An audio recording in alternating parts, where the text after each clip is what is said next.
Hey, what's up guys, Tomcat here, and today I'm bringing you a Forza 4 video on something that's not talked about a lot in the Forza YouTube community, and that is speed drifting. Now, you've seen some other popular Forza YouTubers do body roll drifting or dat lean drifting. There's obviously battle drifting, and you got your regular drifting and stuff like that.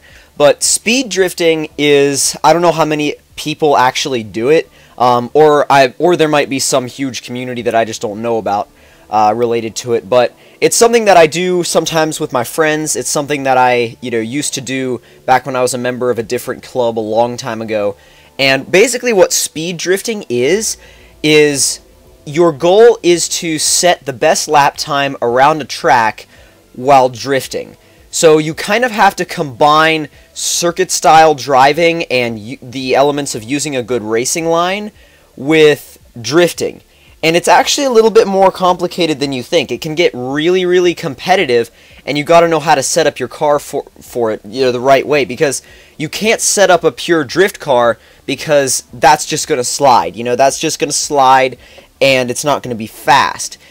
But you can't set up a full-blown circuit car either, because that's just going to grip. You have to have a balance, and the Scion FRS, which I'm building right here, definitely has a wonderful, wonderful balance, and it's a great car to use for this purpose.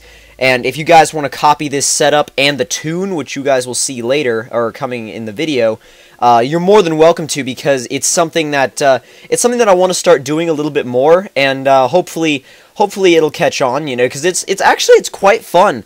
And I wanted to use this video as a way to start off my first little subscriber tournament on Forza 4. And I know a bunch of people have already done tournaments, and Slap Train has a big drifting tournament going on right now. But basically my idea was to start a speed drifting tournament. So what you'll have to do is basically what you're going to do is speed drift the track of my choosing, which this first track is going to be Camino Viejo de Montserrat, not the extreme version, just the full track. But you'll see later on actually how I ran the track and what to do when you're actually running the track. But the objective is to get the fastest time you possibly can while drifting. And in order to enter, what you need to do is send me your replay. You need to send a replay to Tomcat9700 on Xbox Live, and after you send me that replay, I'll take a look at it, and I'll be able to see exactly what time you posted, because I'm expecting to see some pretty close times, because when I ran this by myself, the times were actually pretty close and pretty consistent. So, and you can see I'm actually working with the aero and setting the aero kit on my car and setting it up for a little bit of extra grip, because you do want the car to be grippy. You want it to be, it doesn't have to get massive angle, the tail end just has to be out enough for it to be considered a drift. Now, off the line, you want to be as quick as possible. You want to be as smooth as you possibly can.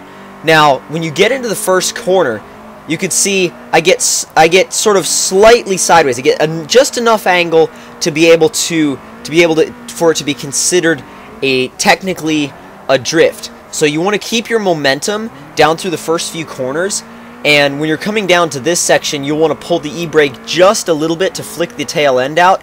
You don't want to be on the e-brake too much though, because that can slow you down a lot. I mean, it's easy when you're point drifting. You're just drifting for points because time doesn't really matter, but in this, you really have to transfer your car's weight enough to where you can flow these drifts from one corner to another. Now, this corner coming up is definitely one of the biggest weight transfer corners on the track. If you weight transfer properly coming up the hill, which I didn't do, I just pulled the e-brake, but I'm sure with more practice I'd be able to hit it properly.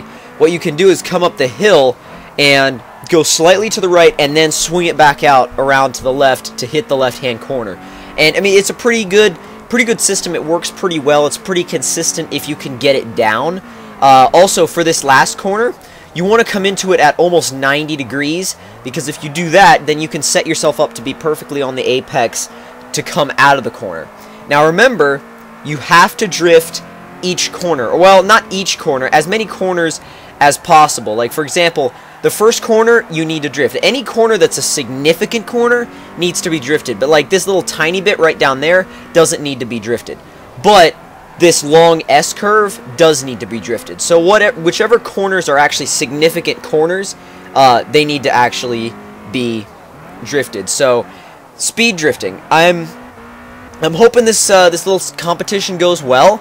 I'm hoping that I get, you know, a decent amount of entries, and I'm hoping that that I can start doing this more, because to be honest, I enjoy it. And if there's a different name for it that I'm just not aware of, let me know in the comments below, because I'd really like to know that if there is. So again, I really enjoy doing it. It breaks up the sort of the constant repetition of just doing regular drifting over and over again, because I like circuit racing. I'm just not that good at it, but I'm pretty decent at drifting, so I thought, why not mix the two together and see what happens? And that's basically what speed drifting is. So don't forget to like that video if you enjoyed it. Tell me in the comment section below what you thought of it. If you're new to my channel, don't forget to subscribe. And don't forget to send me your replays, guys. I will definitely be looking at the times, and I will be picking a winner sometime later this week, I believe, if I get enough entries. So I will talk to you guys in the next one.